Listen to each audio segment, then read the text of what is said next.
السلام علیکم ورحمۃ اللہ وبرکاتہ۔ رمضان المبارک کی آمد کی تمام امت مسلمہ کو بہت بہت مبارک ہو۔ رمضان المبارک کا مہینہ یہ بڑا ہی عظیم الشان مہینہ ہے۔ اس مہینے کے اندر اللہ رب العزت برکتوں، رحمتوں اور مغفرت کے دریاؤں کو بہا دیا کرتے ہیں۔ یہ اسلامی سال کا 9واں مہینہ ہے۔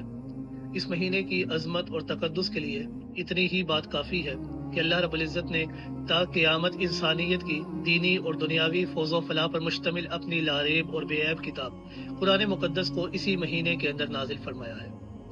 یہ مہینہ بڑا ہی عظیم الشان مہینہ ہے۔ یہ مہینہ عنایت الہی کا مہینہ ہے۔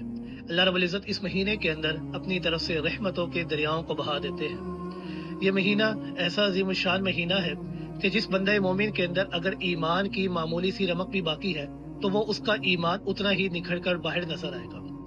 یہ ایسا مہینہ ہے کہ اللہ رب العزت خیر کے رستے کے اوپر چلنے والوں کی حوصلہ افزائی کرتے ہیں، اور جو شر کے متلاشی ہوتے ہیں اللہ رب العزت ان کے رستوں کو روک دیا کرتے ہیں۔ یہ ایسا مہینہ ہے کہ آپ صلی اللہ علیہ وسلم نے فرمایا، شعبان یہ میرا مہینہ ہے اور رمضان یہ اللہ کا مہینہ ہے۔ شعبان یہ پاک کرنے والا ہے اور رمضان یہ گناہوں کو جلانے والا ہے۔ تو اس مہینے کا آغاز ہو چکا ہے، ابھی سے تیار ہو جائیے، اپنے آپ کو تیار کر لیجئے کہ تاکہ آپ اس مہینے کی رحمتوں اور برکتوں سے خوب لطف اندوز ہو سکیں۔